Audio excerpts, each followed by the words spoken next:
it was my first time where I actually had the moment of awareness and awakening, because I read this portion in the book that was like, you can control your emotions. And I was like, what? I was not really given permission to feel. And I was really boxed into this very masculine doer, go-getter, rather than allowing myself to have that balance of flowing and femininity. And I think honestly that that's part of what has led me to achieve so much in so many different areas, was because that feminine flow is very much from following my curiosity to where it led me. Many people want to navigate life with peace and joy, but struggle to connect to their intuition. They find themselves overwhelmed, burned out, and frustrated. My name is Francesca Phillips, and I'm obsessed with spirituality and psychology and how the two can intersect to help you live a successful and intuitive life. I believe each of us can accomplish amazing things through balance and healthy habits instead of burnout. Consider this your go-to resource for where spiritual wellness and mindful productivity meets practical wisdom. If you're craving positivity and want to know how to find the answers within instead of searching endlessly without, then you're in the right place. Get ready to feel supported and inspired. This is the Good Space Podcast. You're listening to the Good Space Podcast, episode number 12. Before we dive in, I want to give my warm appreciation to our reviewer of the week, Mama Unicorn. And she says, Francesca has a beautiful way of taking complex ideas and breaking them down into accessible pieces through thoughtful interview questions and insightful quotes. Her passion and thoughtfulness for the topic are evident. Listening to this podcast is a great way to start the day. Thank you so much, Mama Unicorn. I love that nickname, by the way. I'm so happy you enjoy the interviews and find the information easy to digest. I'm grateful you chose to start the day together by listening in. Thank you, thank you. If you want to be highlighted in an upcoming episode and help further the mission of the Good Space, make sure to subscribe and give us a review on Apple Podcasts so I can then highlight your review in an upcoming episode. It only takes a minute. You can pause the episode and come right back. Make sure to screenshot this episode on your phone and tag us on your Instagram story at @FindYourGoodSpace, #TheGoodSpace, to let me know that you're joining in today, as you know that I love to share those screenshots on our stories too. All right, let's begin. Kimberly is an award-winning coach to high-achieving go-getters who want holistic success and fulfillment. But life didn't start that way. Kimberly was raised in an environment where addiction and codependency were the norm. On the outside, people believed she had her stuff together. She co-wrote a film starring actor Danny Trejo and sold it to Lionsgate. She competed in Miss California USA, won Miss Congeniality, and had a bunch of other Miss titles. She acted in London at a prestigious school, became a certified Pilates instructor, was named Pilates Pro by Oxygen magazine, and owned her own studio for 10 years. She was also the president and spokeswoman of a national online company that sold a backstretching device and pitched it to the first round of Shark Tank. And she ran 4 full marathons. Despite the outward success, Kimberly felt she was acting both in her relationships with others and herself. No matter what she did, she never felt it was enough, that she needed to prove over and over again her worth. Until one day she stepped radically into her power and everything changed. Now she's a mom, certified high-performance coach, hosts a podcast, offers courses, a book, and a blog. What doesn't she do? I'm so excited to share this conversation with you. Kimberly, thank you so much for taking the time to chat with me today. Oh, Francesca, of course. Sometimes hearing your bio back, you're like, damn, I really have done a lot. You really have. And I think it's incredible because there is such a stigma around doing multiple things and, oh, I have to figure out my path right now and it has to be the right thing. And people feel bad when they don't get it right. But you have done so many things. So can you explain to us what that was like, what that process was like, and how you eventually got to where you are now?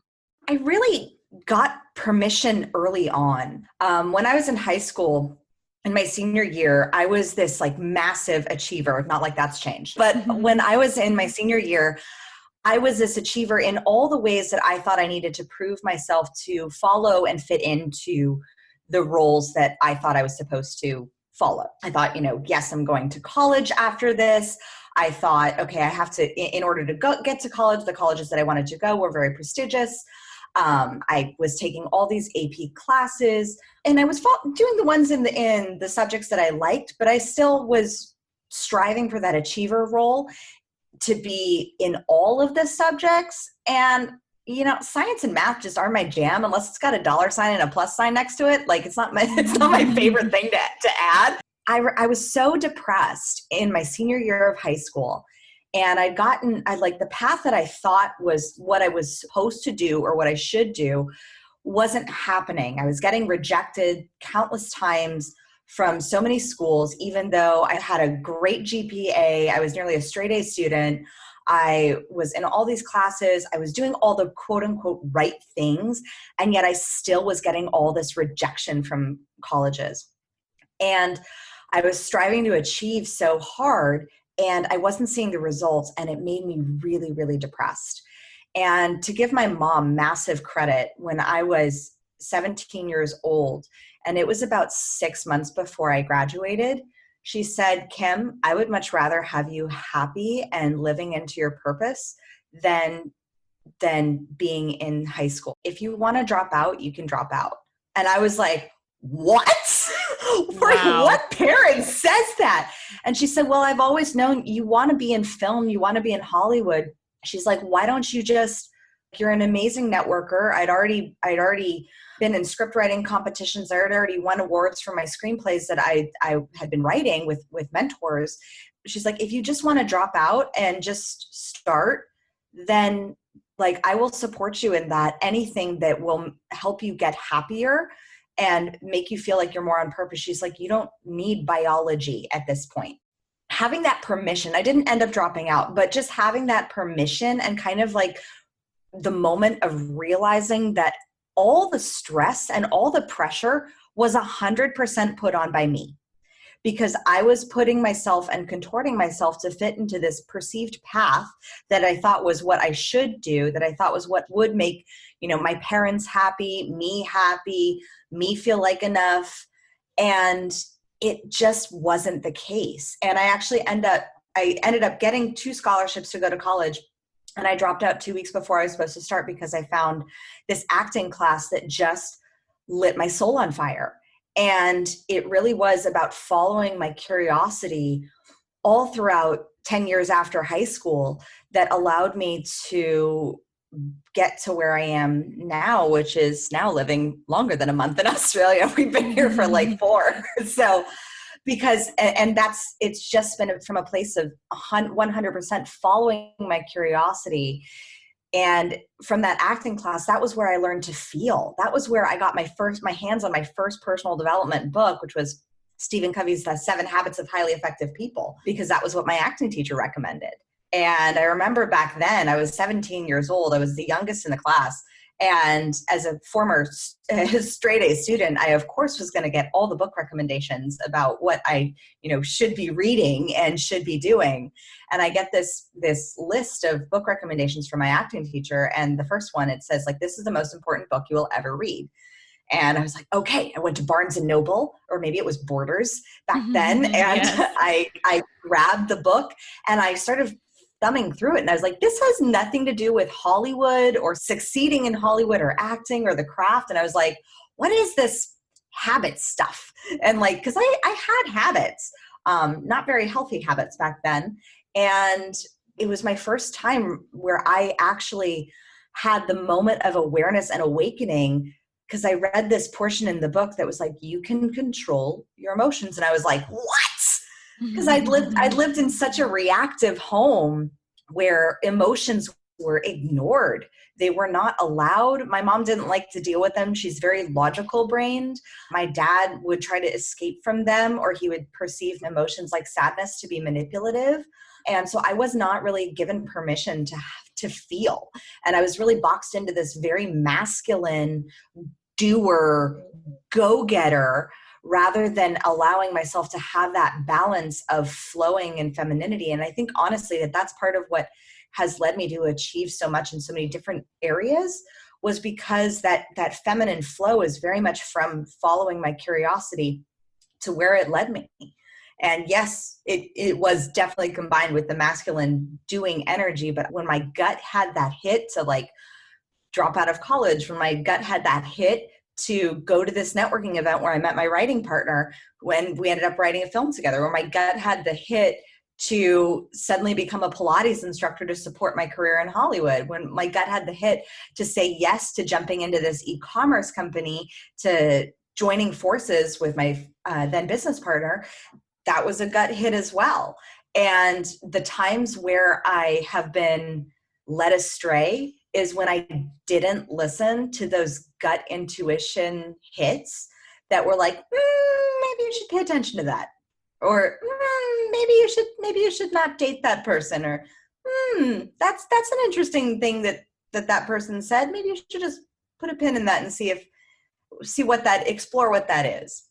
Because, and when I'm like, no, when I would shove that aside for the sake of achievement, for the sake of a goal, that would be when I got into trouble. Yeah. Oh my goodness. Wow. You said so many amazing things, and it perfectly segues into what I wanted to talk to you about, was the balance of the feminine and masculine energies in our life and how that translates into our work, our relationships, and just life in general. And I know that working in the music industry, I worked in the music industry for like 6 years, and then you and film, it's a very masculine energy driven world. And just in general, I think even outside of those industries.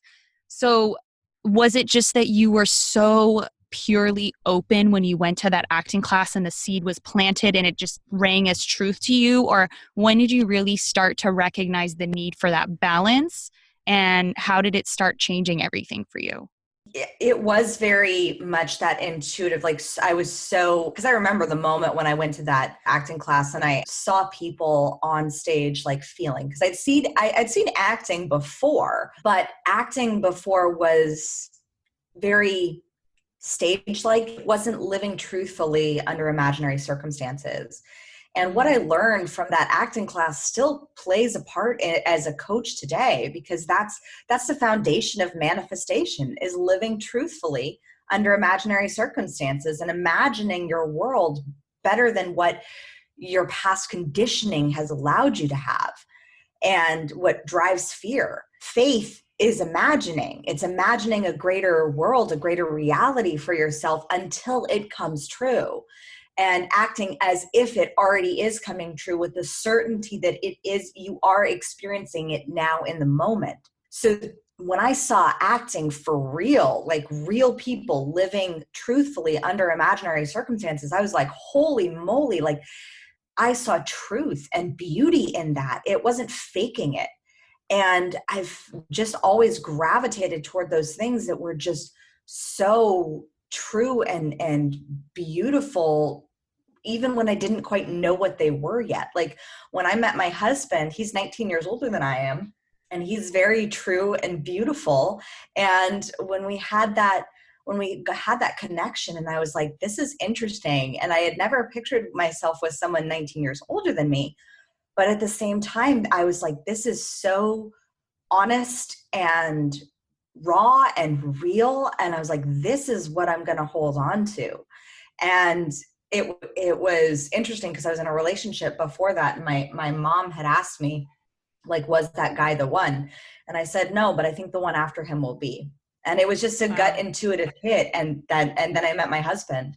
It really is allowing you, trusting your gut and trusting that like deep seated knowing and remembering who you are and who you always have been. Because now looking back on my life, like, yes, my path was very, very curly Q and of like a freaking roller coaster.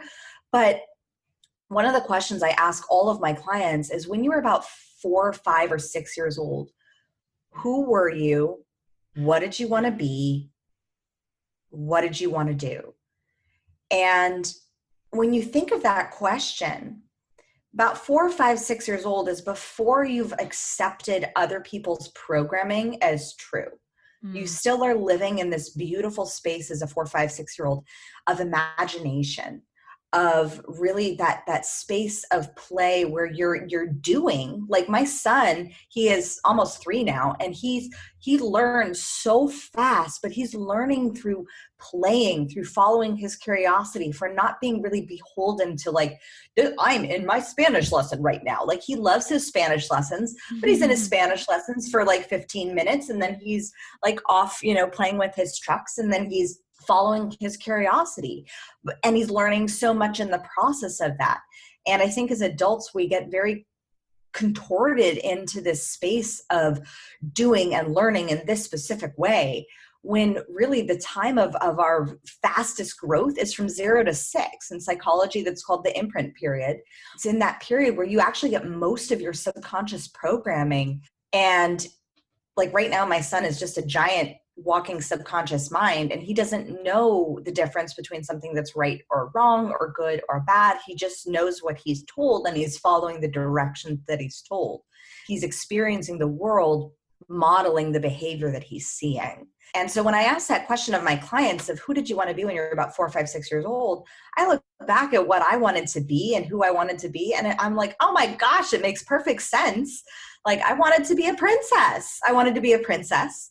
I wanted to direct and write and transform stories. I would put on these productions in my backyard of shows that would highlight transformational stories of really powerful women, of princesses that I admired. I didn't admire the Snow Whites, the Cinderellas, the Sleeping Beauties who just needed to be kissed or lose a shoe.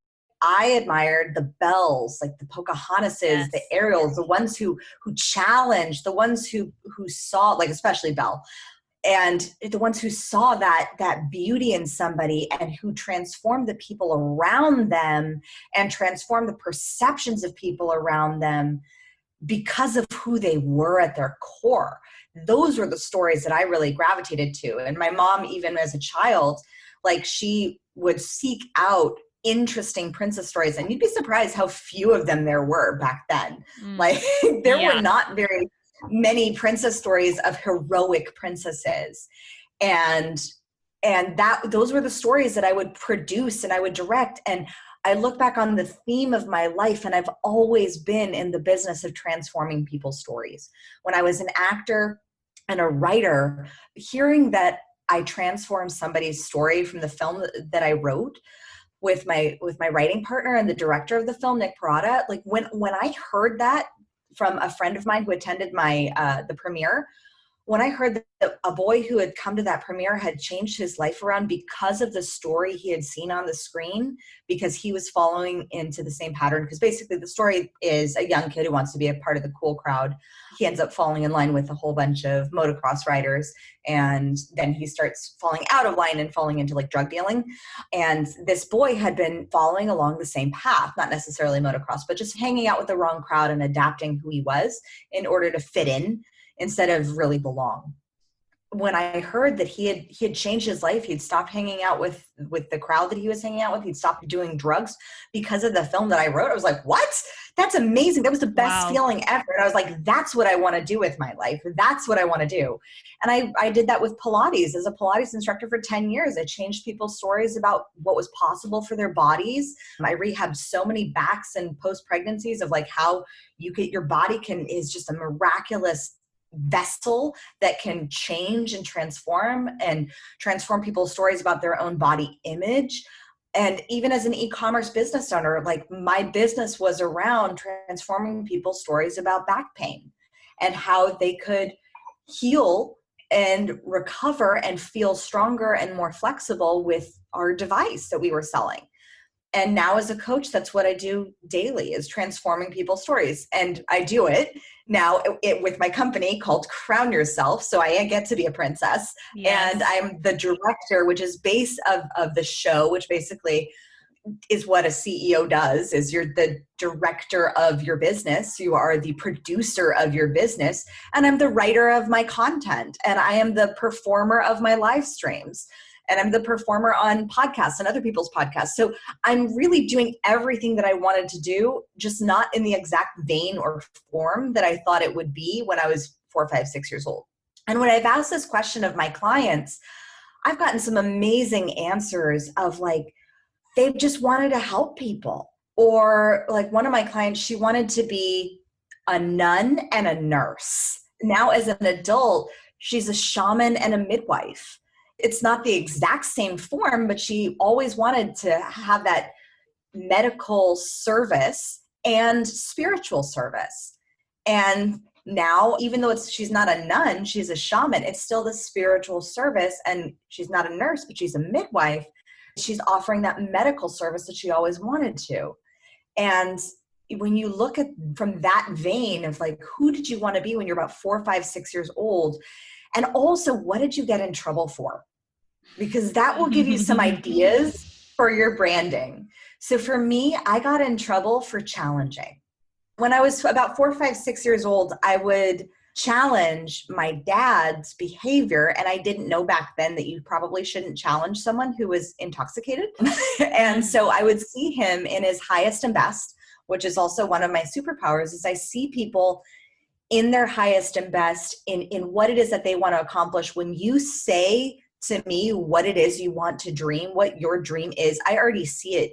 If you paint that picture for me, I'm like, yes, you can totally achieve that. I had one client I worked with for 2 years. At the end of 2 years, she was like, holy moly, did you ever think I would get here? Because when we first started, she was going through divorce and lots of relational identity struggles. And then by the end, she was scaling $1 million company. And she said, Kim, did you ever think that I would get to this place? And I was like, 100%, absolutely. Because I've always seen people in that space of like that highest and best, that possibility of what they can achieve, of what they want for themselves and for their life. And I would see that with my dad. And I'm so grateful for the home that I grew up in, because it was the best training ground for me as a coach. And I would challenge my dad's behavior because I would see him when he was awesome and sober. And then I would see him when he was drunk and frankly an asshole. And I would challenge that behavior. I wouldn't do it in the appropriate time because, like I said, my family didn't really like the expression of emotion. And now I'm like, I see that the feminine energy, it is very emotional, but that can actually be a superpower. Having emotions are a signal of something to work on, or a signal of something, like, especially the negative ones, they're a signal of something that's deeper, that needs to be uncovered, that needs to be uprooted if it's bothering you at that level. And the thing that always bothered me was hypocrisy and that incongruence with somebody not fulfilling their full potential of who they say they want to be, but then not really leaning into it. And that's something that my childhood really trained me for, which I'm very grateful for. Now, knowing what I know about emotions and having worked with so many leaders on uncovering and unlocking their feelings as a tool and as a guide, it changes the game for leadership. When a leader is allowed and has the permission to feel all their feelings. Now, not always in every situation can you appropriately feel all your feelings, like in front of your team or in front of your employees. Because if you are flipping out as a leader, then your team and your employees will follow where you're leading. So there is a way and a process of being able to feel and release negative emotions and then allow them to reveal the lessons or the incongruences that need to be corrected to bring things back into alignment. Wow, you just shared so many wonderful, wonderful, wonderful things. I'm thinking of the person who's listening to this right now. If they might be thinking, oh, I wonder what I got in trouble with at school or with my family. And if they are thinking of that thing, how do we use that information? So like for me, I got in trouble at school for talking all the time. I'm trying to think of like what I got in trouble with at home. Podcast. Yeah, I know.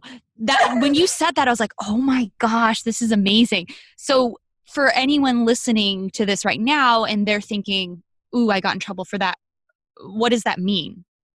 A lot of times that's the conditioning and the plagiarized programming that eventually a lot of people adopt subconsciously. Like we don't necessarily choose it, but what I experienced, to give you an example, was when I would get angry at hypocrisy, I would flip out. I wouldn't know how to experience my emotions. I wouldn't have permission to experience them. So I would like bottle them down and then I would explode and basically vomit them up, which it's no surprise to me looking back that I had 10 years of bulimia, because that's exactly what bulimia is. And then on top of it, when I would explode, I then would be corralled back into my home and sat down in a prayer circle and have to pray for my anger issues. That really contorted my relationship with God for a while about that, because I said, no, in my gut, in my knowing, in my soul, I'm like, this is not right. Like, this is funky. It just didn't make sense to me. But I felt shame then for feeling my emotions. So what shame does is shame loves secrets. And so when you bottle it down, or when you're shamed for being something, or for talking too much, or for being too bold, or for being too ambitious, or for having crazy audacious dreams, or for being fearless, when you're shamed for that, eventually you put on enough shame and it shrouds that genius that always was. And we accept it, and we say, okay, maybe I shouldn't talk too much. Okay, maybe I shouldn't really stand out that much. Okay, maybe I shouldn't experience my emotions. Maybe I'm something's wrong with me if I'm feeling these really deep, powerful feelings. I would say, first of all, nothing's wrong with you. The plagiarized programming, the conditioning, if you look at it now as an adult, it's just other people who didn't have permission to use their voice, or it's other people who didn't have permission, who weren't as adults giving themselves permission to be bold, or who weren't as adults giving themselves permission to feel their feelings. So it does come with having to forgive. Like, I definitely have had some long conversations with my parents, who I have a great relationship with now that my dad is sober, at least off of alcohol. That was the big one. Wow, yeah. And I've had some great conversations about feelings, and about having the conversations about feeling and forgiving other people. Because I truly believe that everyone is doing the best that they can with the resources, the tools, the thinking patterns, and the beliefs that they currently have. I don't think that it's intentional. I don't think my parents intended to shame me for feeling. They just also didn't know how to experience their feelings. They didn't know. And so having this daughter who's like super in touch with her emotions, it's like being in a funhouse mirror. And I sometimes think that we're blessed with the children that we need to help us remember who we are, so that there's a reflection. I mean, I say I've worked with some amazing coaches in the past 3-4 years, and no coach has been better than my son. Because when my son was 6 months old, I saw how he processed shame, and I was like, ooh, that's how I do it. Oh, okay, I can shift that. And he was like the best mirror for me. So there is, when you look back at the things that you were either shamed for as a child, or that were kind of programmed or conditioned out of you, there is a space for granting forgiveness for those who said those things, or who said you shouldn't be too loud, or who said you shouldn't be too bold, because they were just living by their own programming, their own indoctrination of what they had been taught, and what had kind of been taught out of them, rather than, I don't believe it came from a place of malintent. I believe it really, like, especially from my parents, like, it came from a place of good intent.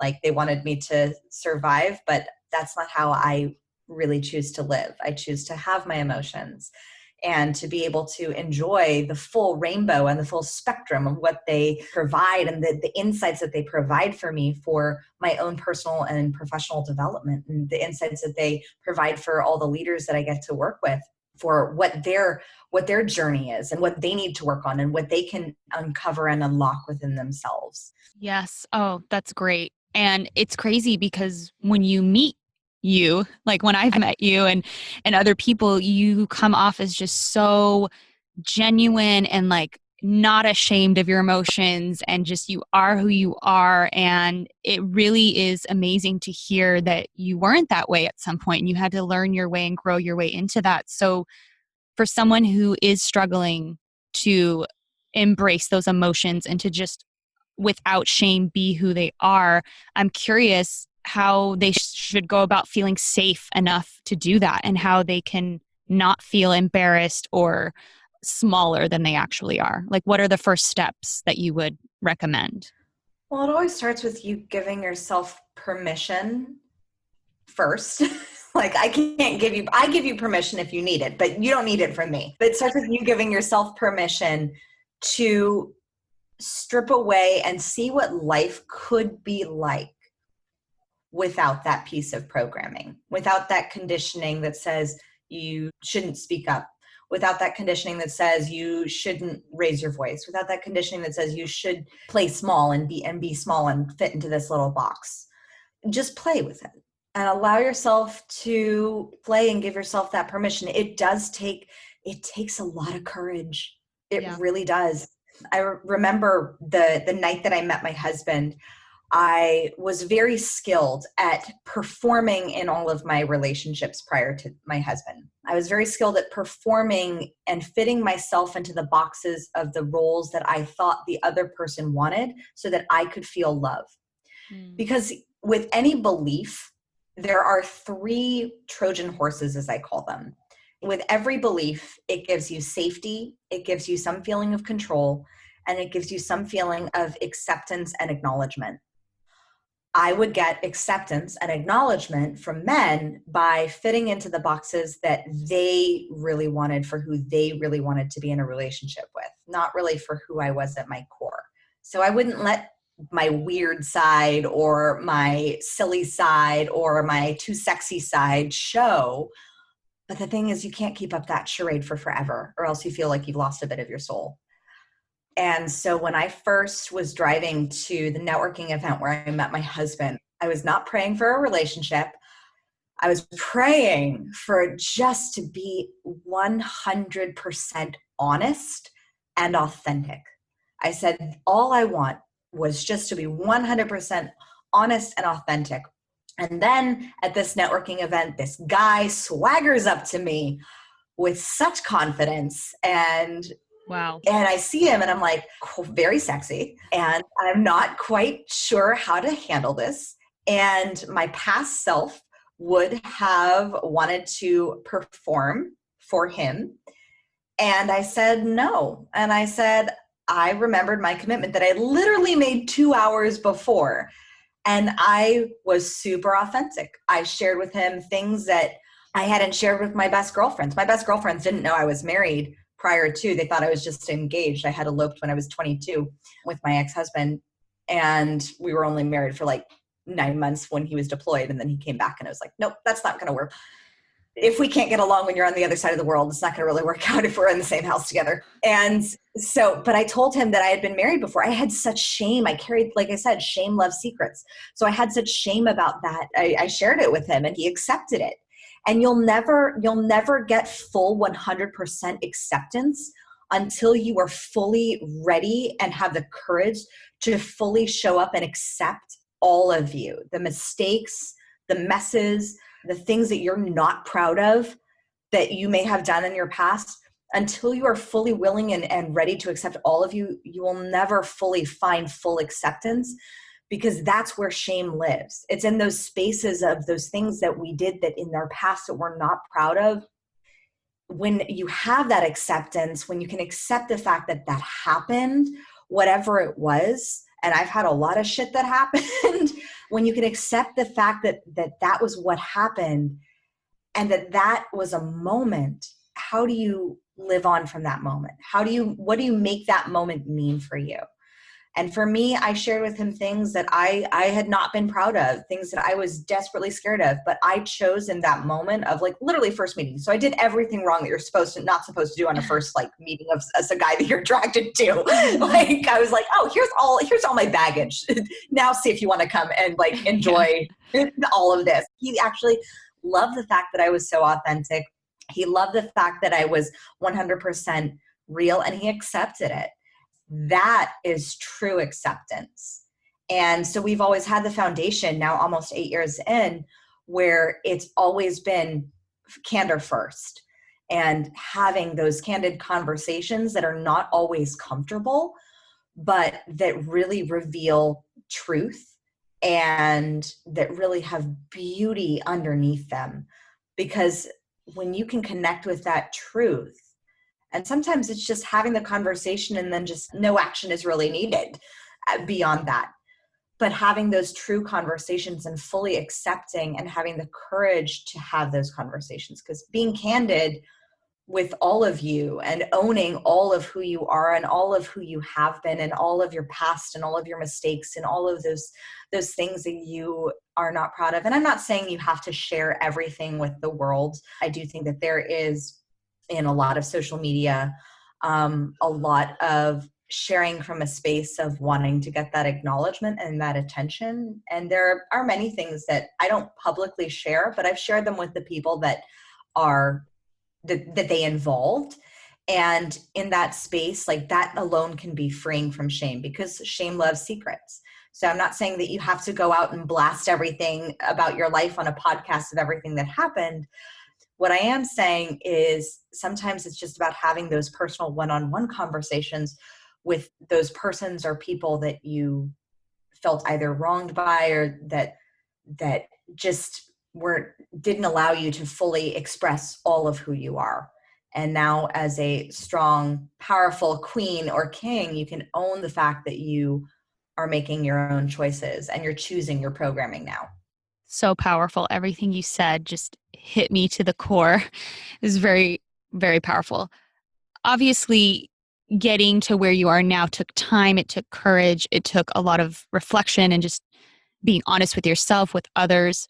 Is there a spiritual practice that you have that maintains or reminds you or increases your ability to continue embracing those emotions and being fully who you are? I would say the spiritual practices is trust and faith. And it is a practice. It's not a pill. Like, you aren't going to like pop a pill and suddenly have like massive faith. It is a practice of building that relationship with, like any relationship.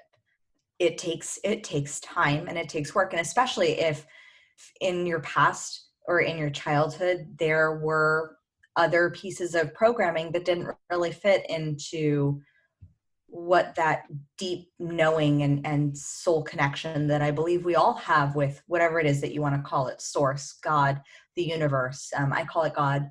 And that connection with faith and trust, it does take time to rebuild. It does take time to allow yourself to feel supported, to allow yourself to, especially if you haven't felt supported in the past or felt like the world was a dark and ugly place, like, if you've lived by that, then it will take a period of reprogramming and rebuilding and a practice and a daily commitment to building that relationship with your soul, with your gut, to trusting it again. And for me, it came from a few experiences of seeing where, when I had not listened to that deep knowing, to that deep gut sensation that said, yeah, this might be not the best thing for you, and then still blazing ahead forward, that experience of this might not be the best thing for you, and then still going forward, those moments of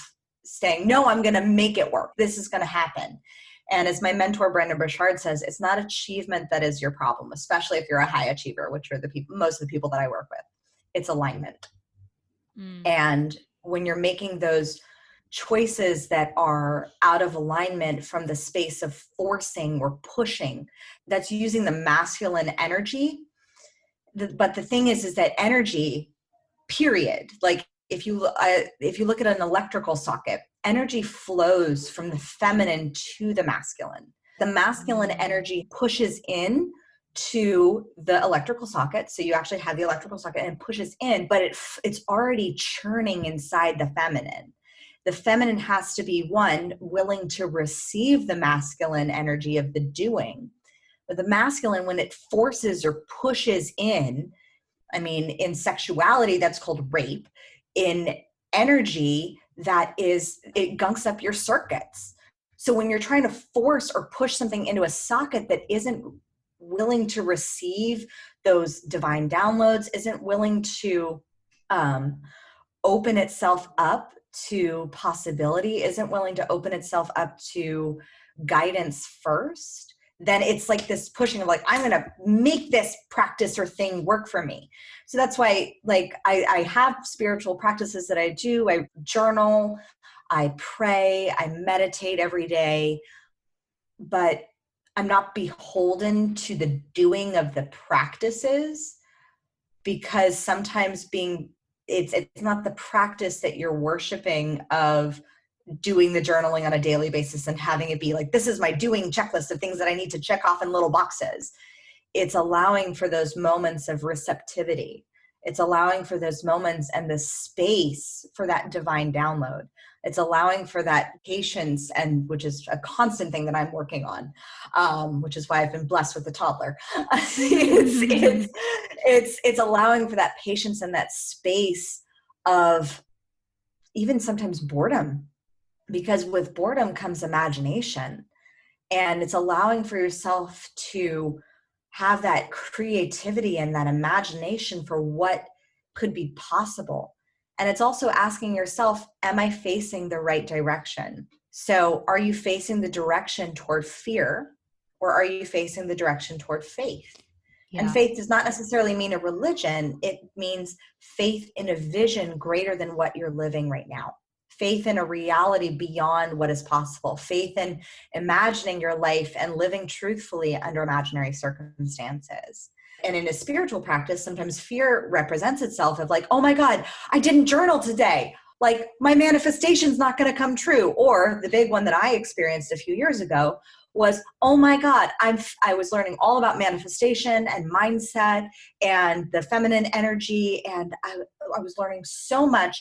And I was so focused on only feeling the positive and raising my vibe and having that spiritual practice. I again circled back to my childhood programming of being so fearful of experiencing a negative emotion, because I had that fear of, oh my God, if I'm feeling a negative emotion, that means all of my manifestation is not going to come true. All the things that I'm focusing on is not going to come true. So I would suppress it down, pretend like it didn't exist. And that was the couple months in my business where I was like, why am I not making any money? Like I went from making 10 grand a month to then suddenly like plummeting to like less than 1,000. I was like, whoa.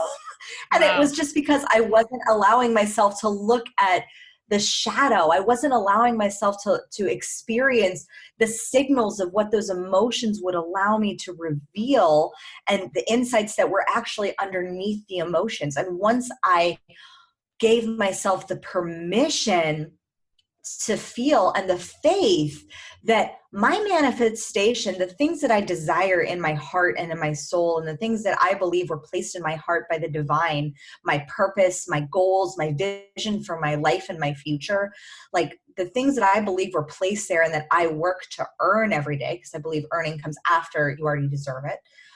But that experience of nothing can change that. The negative feelings that come along the journey are just the emotional contractions, the emotional labor that we all go through as we're birthing that version of ourselves who has, does, and is all that is that we desire to have, do, and be. And those negative emotions that we feel along the way, the frustrations, the anger, the sadness, those are signals of something that's deeper that we can unlock within us that are a part of the path. They're not straying us from the path. They're a part of it. And by looking at it from that perspective, it changes the game for things to happen a lot faster, actually, in manifestation, because you actually are moving forward through that contraction, through that experience, and so that you're onto the rest on the other side, so that you're onto the flow and the ease on the other side.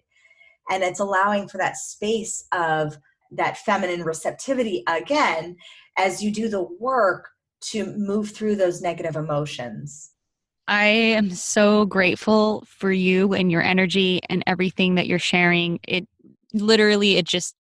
I felt my heart and soul just aligning with everything you were saying. So I love it. And I am so grateful that I was able to meet you and your husband earlier this year before everything happened. You both are just so magical.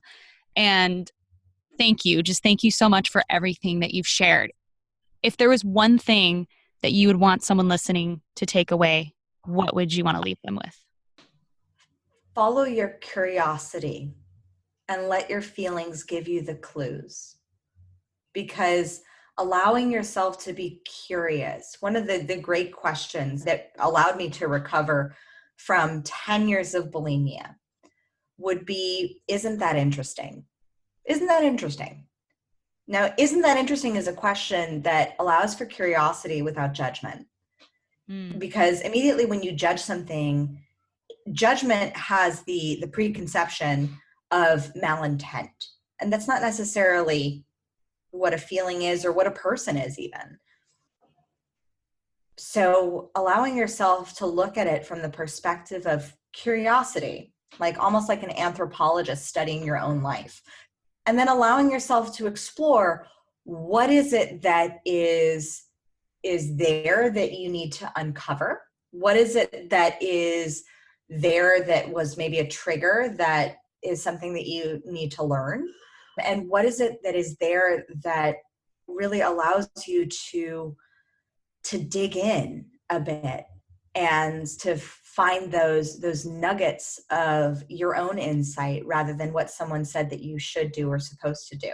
To circle back to my story of when I was in high school and a senior in high school struggling and was like, why am I not getting accepted to all of these colleges that I thought I was completely, like my college counselor was like, I don't know how this is happening. If I had asked myself that question of, isn't that interesting?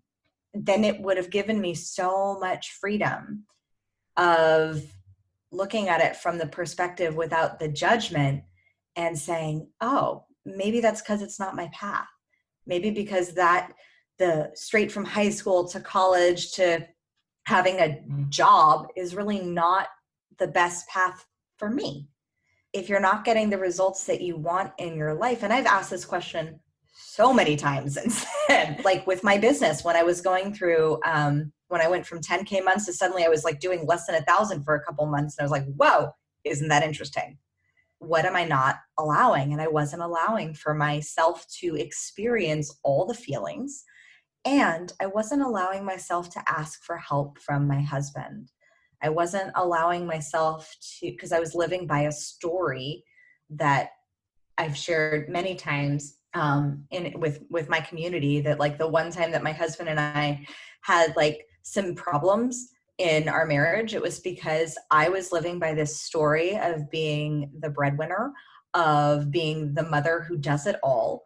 And I wasn't asking for help from him. And if you're blessed to know my husband, he is the most generous man that you will ever meet, who will just like drop everything to help somebody. And he is, and especially me. And I just wasn't asking for help from him. And so when I looked at the results of like my life and my business, and I was like, why am I frustrated with my marriage? Why am I not allowing myself to experience my emotions? And why is my business not performing at the level that it was? I looked at it and I was like, oh, isn't that interesting? And I saw, again, the emotional component of allowing myself and giving myself the permission to feel what I was feeling and to examine the story behind the feelings. And once I allowed for that, it set me free. And it was just like suddenly so much goodness came in. I ended up closing my Pilates studio. That's when we went to Australia.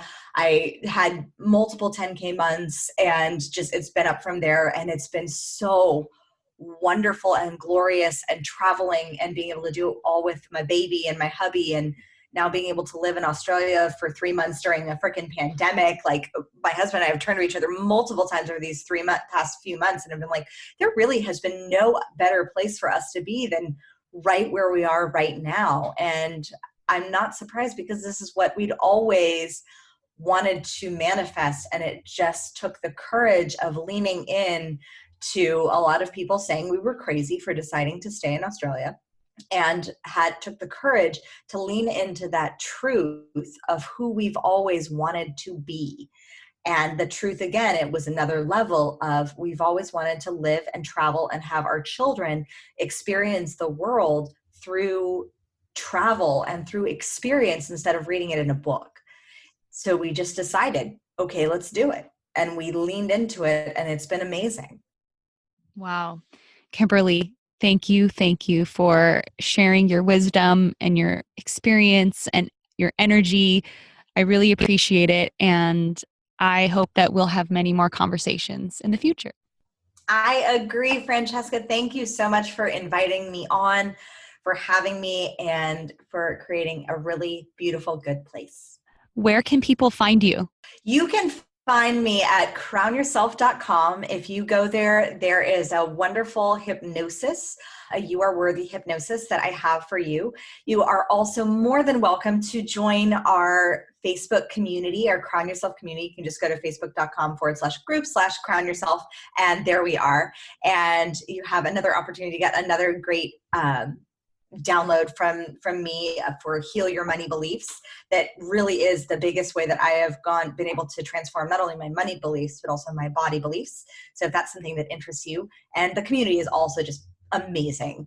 You can always follow me on the Instagrams.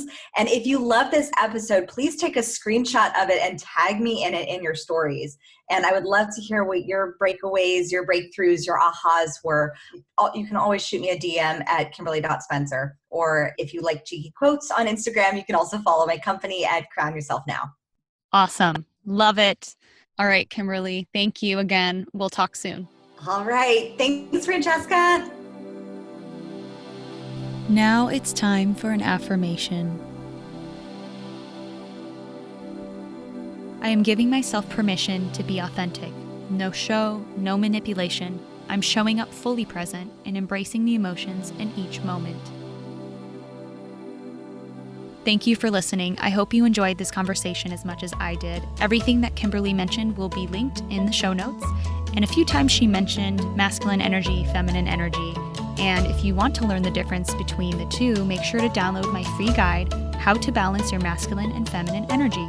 You'll learn how each energy manifests, symptoms for being off balance, and how to align again. The link is in the show notes. And don't forget to subscribe and leave a review to let me know how you're liking the show. See you soon.